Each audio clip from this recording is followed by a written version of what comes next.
Mas nos encontramos por esse momento de reflexão, de formação mensal, a partir do compêndio, que será na página 220. Nesse mês de maio, estamos na casa de Sinalunga com nossos irmãos italianos.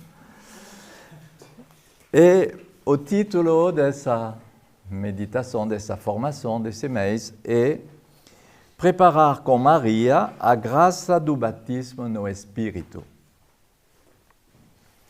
Eu acho que em cada casa temos um nome da Virgem Maria que podemos invocar, justamente. Aqui, Nossa Senhora do Refúgio.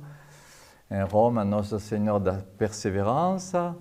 E outra vocável da Virgem Maria que podemos invocar. Então, eu acho que o mais curto do compêndio essa pequena formação desse mês, destinada a preparar o seminário de preparação da efusão do Espírito Santo. E para preparar a preparação. Preparar o seminário que nos prepara a uma nova Pentecoste.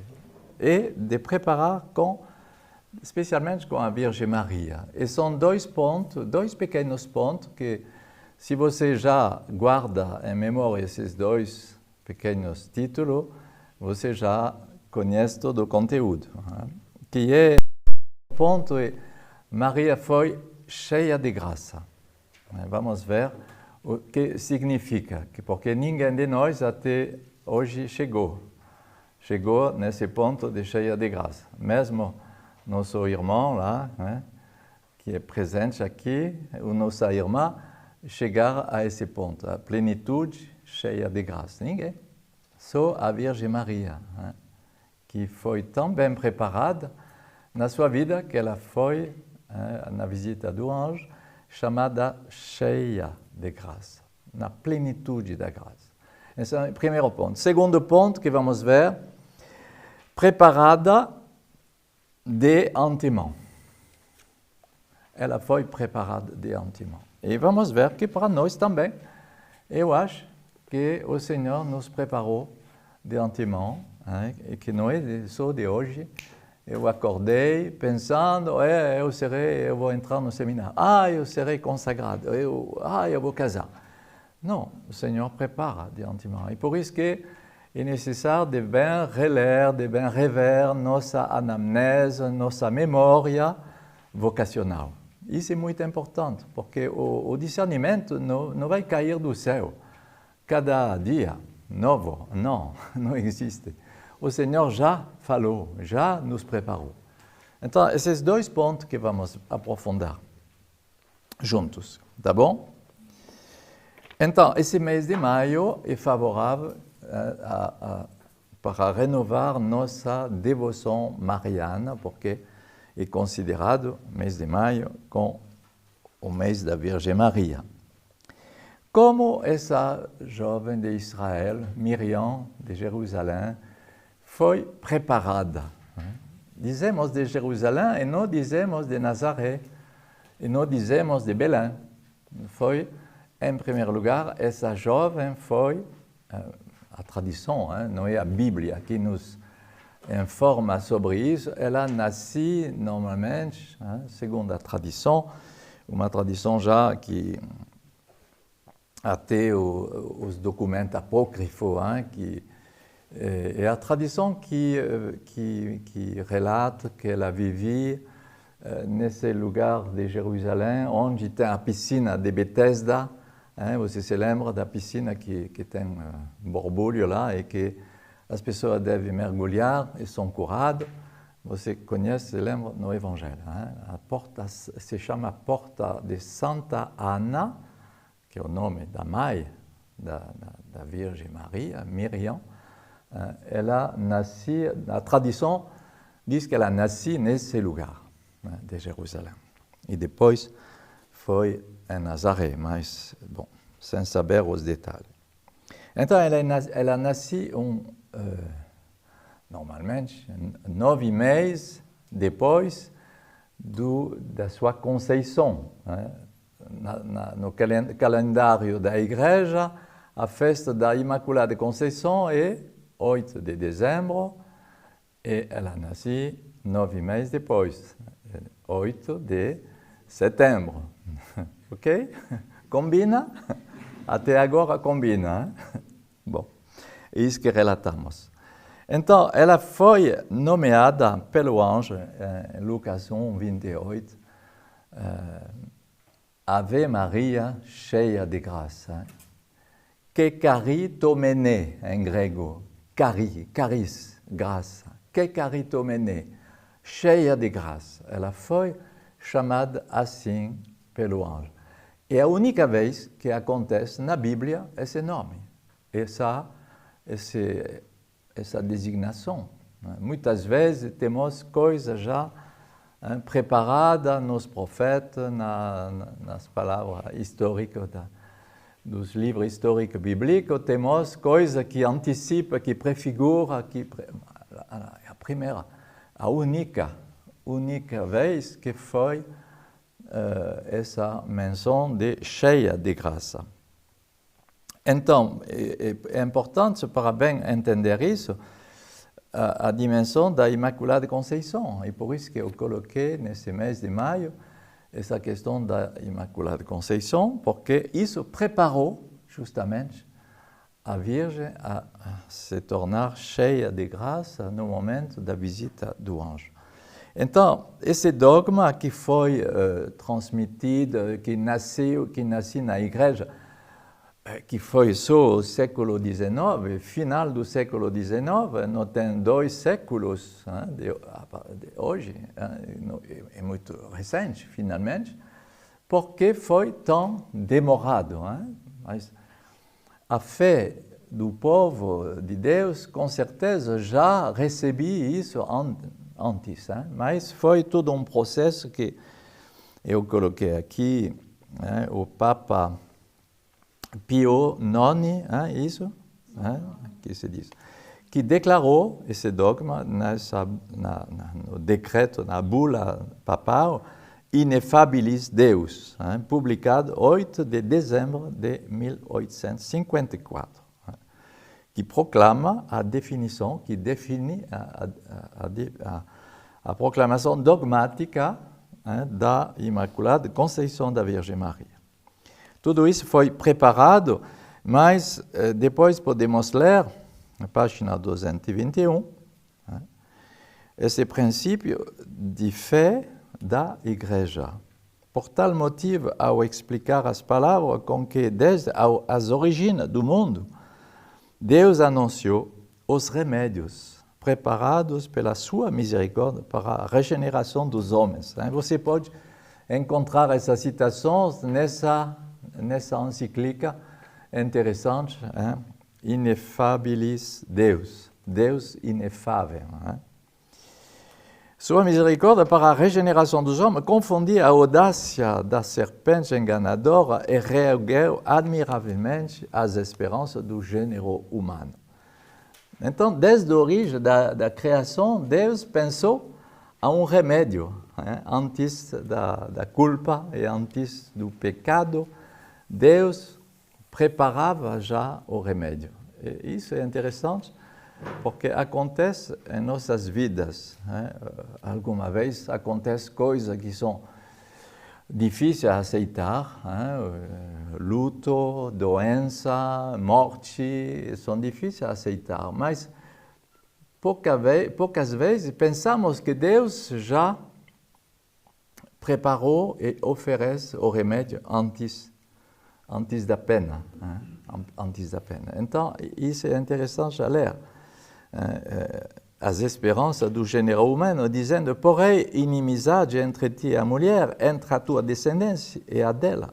Eles ensinaram que com esta divina profecia foi clara e abertamente indicado o misericordiosíssimo Redentor do gênero humano, isto é, o Filho unigênito de Deus, Jesus Cristo. Foi designada assim sua Beatíssima Mãe, a Virgem Maria. E, ao mesmo tempo, foi nitidamente expressa a inimizade de um e de outro contra o demônio.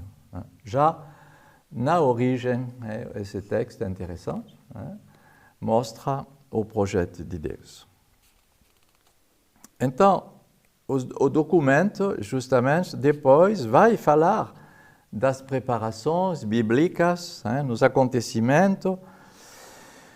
Por exemplo, com o que acontecia na história bíblica, página 222, e o número 22 e 24 desse documento do Papa Pio IX, que cada um conhece, um grande Papa que cada um conhece. Eu acho que não, hein? Então, continuamos na leitura. Interessante.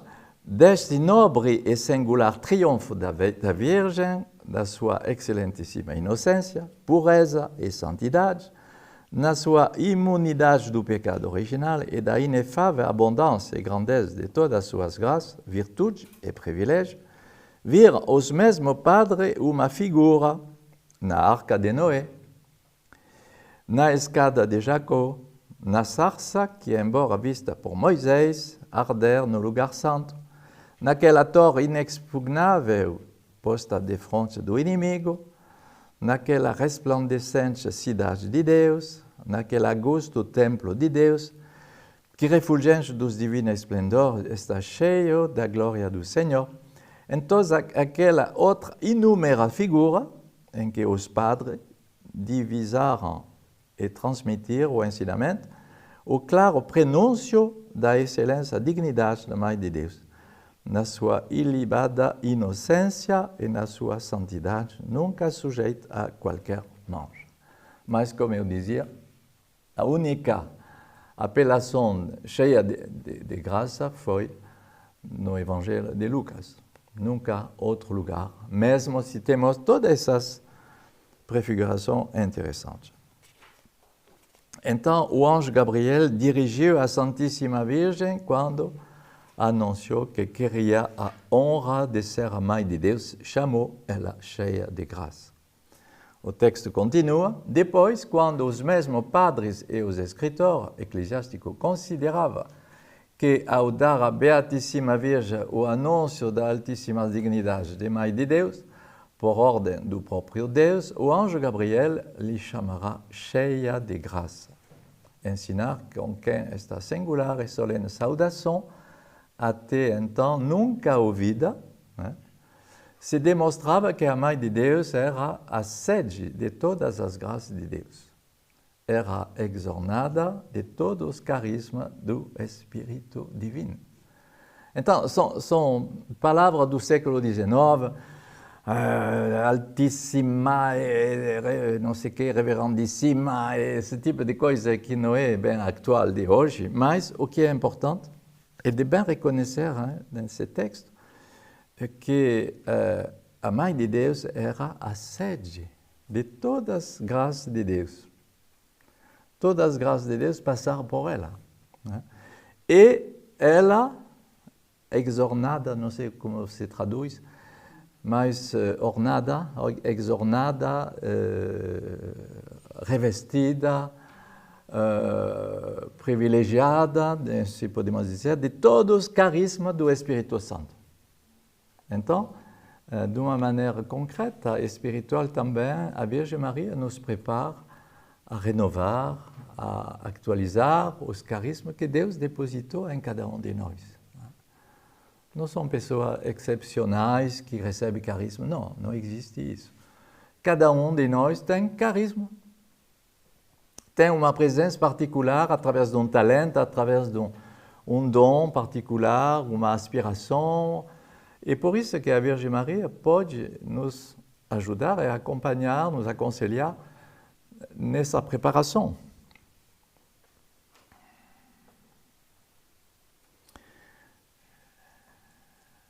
Um tesouro quase infinito e um abismo inexaurível dos mesmos carismas, de modo que ela não somente nunca esteve sujeita à maldição, mas foi também, juntamente com seu filho, participante da perpétua benção, digna de, por Isabel, movida pelo Espírito de Deus, ser dita, bendita és entre as mulheres e bendito o fruto do teu ventre. Toda geração te chamarão bem-aventurado. Então, por que eu não poderia chamar ela de bem-aventurada. Se todas as gerações vão chamar ela de bem-aventurada. Segundo os padres, continua o documento, a Virgem Mãe de Deus não devia ser concebida por Ana antes que a graça afirmasse o seu poder, porquanto devia ser concebida aquela primogênita, de qual seria depois concebido o primogênito de toda criatura. Professar que a carne da Virgem, se bem derivada de Adão, não lhe contraiu as manchas, que, por isto, a Beatíssima Virgem foi aquele tabernáculo construído por Deus, formado pelo Espírito Santo. Do mesmo modo que a Arca da Aliança, que o propiciatório do Templo de Jerusalém devia ser coberto de ouro, que é como a matéria da santidade, da realidade também.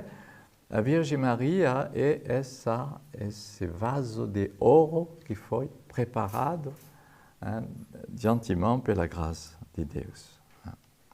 Então, a partir desse trabalho teológico no longo do tempo, bispo, eclesiástico, ordens regular, pedir à Sé Apostólica que definisse como o dogma da fé católica a Imaculada Conceição da Santíssima Mãe de Deus. Este era o objeto da piedade, do amor e da veneração dos povos fiéis e da observância dos pastores da Igreja. O Papa, então, apresentou Gregório XVI, depois o Papa Pio IX, que instituiu uma congregação especial e que enviou uma encíclica aos bispos do mundo inteiro, 2 de fevereiro de 1849, foi o primeiro passo. Depois, o segundo passo foi, ele convocou um consistório, reunindo todos os cardeais da Igreja, e o documento relata isso. Depois, na humildade, no jejum, dirigimos sem interrupção as nossas preces particulares às públicas da Igreja, a Deus Pai, por meio de seu Filho, a fim que se dignasse de dirigir e sustentar a nossa mente com a virtude do Espírito Santo, depois de implorarmos com gemidos o Espírito Consolador. Então, tudo isso foi um parto na Igreja, da parte do povo e também dos pastores. E depois, terceiro momento, todas essas verificações, o dogma foi proclamado nesses termos. Por sua inspiração, em honra da Santa e Indivisível Trindade, para decoro e ornamento da Virgem Mãe de Deus, para a exaltação da fé católica e para incremento na religião cristã, com a autoridade de nosso Senhor Jesus Cristo, dos bem-aventurados apóstolos Pedro e Paulo, e com a nossa declaramos, pronunciamos e definimos a doutrina que sustenta que a Beatíssima Virgem Maria, no primeiro instante da sua conceição, por singular graça e privilégio de Deus Onipotente, em vista dos méritos de Jesus Cristo, Salvador do gênero humano, foi preservada, imune de toda a mancha do pecado original. Essa doutrina foi revelada por Deus e, por isso, deve ser crida firme e inviolavelmente por todos os fiéis. Então, o que é importante de bem ver que ela recebeu essa graça particular, que é um milagre, pelos méritos antecipados de Nosso Senhor, na sua paixão, sua morte e sua ressurreição. De uma maneira antecipada, ela recebeu essa graça particular, esse privilégio particular da Imaculada Conceição através dos méritos de seu filho. Então, tudo isso é interessante a estudar um pouco, a meditar essa questão teológica para bem fazer compreender se quando encontramos pessoas que não sabem nada desse dogma, não é uma fabricação da Igreja, realmente é um artigo de fé que se juntou à nossa fé no corrente dos séculos e que é interessante. da inteligência, da fé, na devoção dos fiéis. Então, o que podemos dizer? Então, é interessante de ver, na página 225, que nesse mesmo tempo que os pastores e os teólogos da igreja se reuniram e receberam esse dogma, no mesmo tempo, Deus, pela sua graça, preparava uma jovem, Bernadette Soubirous, em Lourdes, para um outro caminho, um caminho da graça aos pobres, os anauins, e preparava esse mesmo caminho de revelação.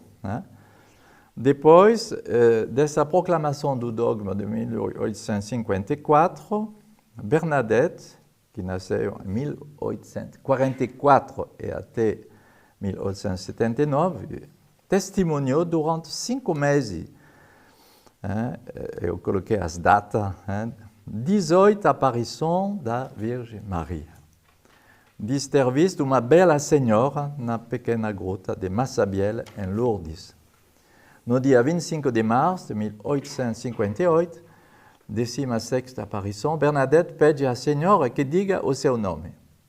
A senhora respondeu, no dialeto local, no dialeto como tem dialeto na África hoje também, era Imaculada Conceição, que significa eu sou a Imaculada Conceição.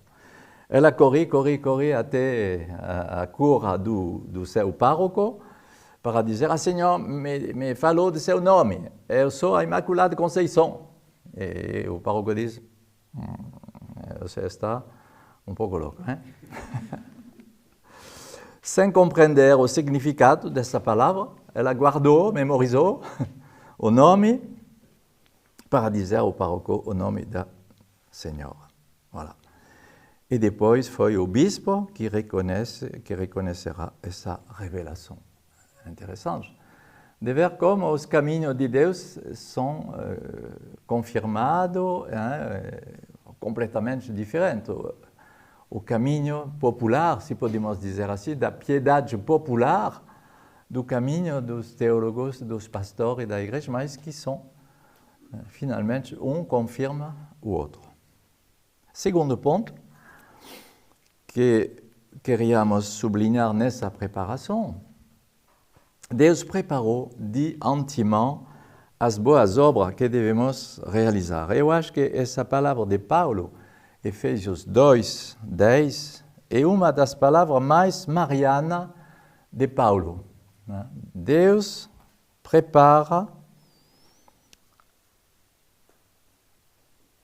antemão, é assim que se diz, na página 227, somos criaturas deles, a palavra de Paulo, criados em Cristo Jesus para as boas obras que Deus já antes tinha preparado para que nelas andássemos.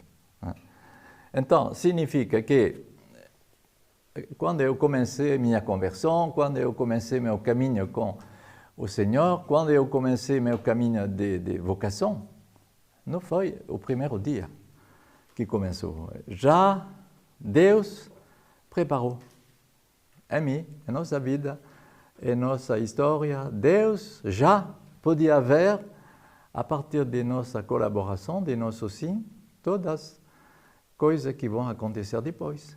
Então, a Virgem Maria nos mostra de uma maneira particular, Imaculada Conceição, cheia de graça, plenitude das graças, de uma maneira superlativa, ela mostra o caminho que nós também, a nossa medida, vivemos. Não é de hoje que você vive e que você tem uma contrariedade com tua responsável, não sei o quê.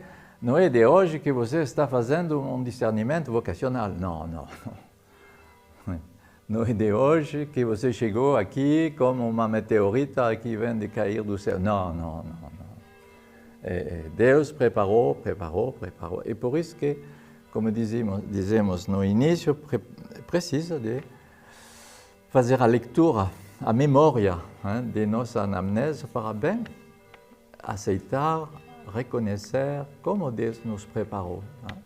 e não tem nada a jogar fora do nosso passado, não. Como Deus utilizou nosso passado até hoje para nos chamar, nos santificar e nos dirigir, entrar em nossa vida com nossa liberdade. Deus não nos conduz como os deuses pagãos, que queremos as bênçãos, os deuses pagãos vão prometer de resolver a situação. Não, Deus não age desse jeito. Deus não age como os deuses dos pagãos, imediatistas, que devem dar o que nós queremos. Não, não é assim que Deus age. Ele vai esperar nossa liberdade. Ele vai esperar nossa colaboração. Não vai fazer coisa com precipitação, nem atraso, mas ele vai esperar o tempo da graça particular. E então é interessante essa palavra desse teólogo jesuíta, desculpe, é francês, mas bom, que diz que Maria foi redimida do pecado original da mesma forma que qualquer ser humano, mas de uma maneira diferente. Ela, pela preservação do pecado, e nós pela purificação. Interessante. Nós precisamos de purificação até nossa morte. Ela foi protegida e preparada do pecado pela preservação. Interessante.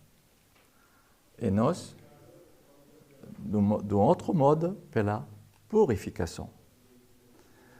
Através desse dogma, a Igreja Católica exprime por esta antecipação em Maria a vocação de todo ser humano à santidade perfeita. Para nós, é preciso de reconhecer a diferença com a Virgem Maria. Ela não é como nós e nós não somos como ela. Temos uma diferença. Nossos irmãos evangélicos gostariam que nós dizemos que ela foi uma criatura qualquer. Não podemos dizer isso como católico, não. Não podemos concordar. Tem uma diferença e, ao mesmo tempo, tem uma certa distância. Aqueles que têm a Virgem Maria no coração e no bolso a todo momento, eu acho que é um pouco exagerado, porque com ela temos uma grande distância. Ela é cheia de graça. E quem, dentre nós, ninguém pode se reclamar dessa plenitude. Mesmo se, justamente, Paulo também nos ajuda quando ele vai dizer em Efésios 3, 19, para que sejais plenificados com toda a plenitude de Deus. Paulo reza para que sejamos plenificados da graça de Deus. Mas se queremos acordar amanhã com a plenitude de Deus, não, tu vai te sentir frustrado, tu não vai te acordar amanhã cheio da graça de Deus, plenificado pela graça de Deus. Desculpa, porque será isso, essa promessa é escatológica, ela é futura. Não vai reclamar a Deus uma coisa que Ele não pode te dar amanhã, nem hoje, nem depois de um certo tempo, porque é uma realidade futura, é escatológica. Mas é interessante de saber que vamos um dia participar plenamente. Mas essa dimensão escatológica, em lugar de nos iludir sobre o presente, nos alegra, porque sabemos que um dia viveremos nossa vocação de uma maneira plena. Mas devemos ter paciência que isso aconteça só no céu. E não podemos reclamar a plenitude hoje como criança mimada. Se eu não tenho essa plenitude da felicidade, eu vou fazer uma crise. Não, você pode fazer grande crise, não vai acontecer. Porque essa plenitude é escatológica.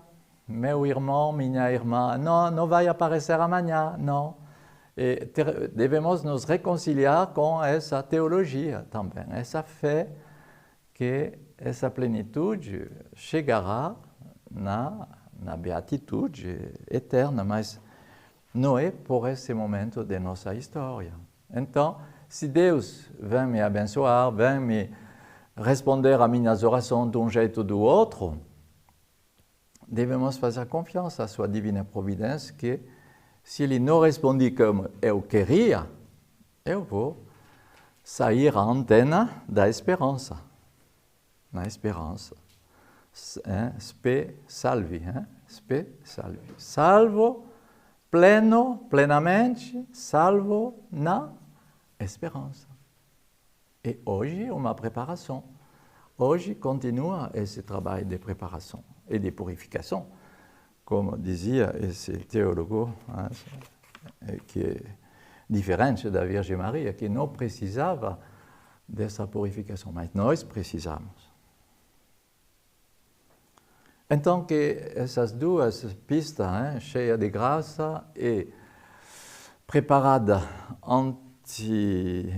de antemão, para nós, nos ajuda a desejar a plenitude no céu e, ao mesmo tempo, começar mais plenitude, nos preparando a essa nova Pentecoste, que é o Espírito Santo. E por isso que precisamos de sempre pedir, vem Espírito Santo. Eu me lembro em 98, como foi relatado lá durante a missa, o almoço, foi relatado a missa com São João Paulo II, essa voz desse pastor na sua velhice, lá, de pastor da Polônia, ele, vem Espírito Santo, uma voz bem grave que ressoava lá na Praça São Pedro. Vem Espírito Santo.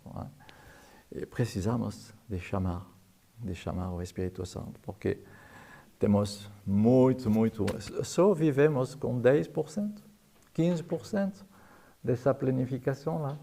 Não, é muito pouco. Precisamos que o Espírito Santo vem preencher, vem purificar, vem santificar, vem completar bem mais cada ano esse espaço de nossa alma, de nossa pessoa, de nossa história vocacional. Pedimos que o Senhor nos ajude justamente com a Virgem Maria a bem preparar mais plenitude, mais carisma, mais dons, mais presença do Espírito de Jesus, que também é o Espírito do Pai.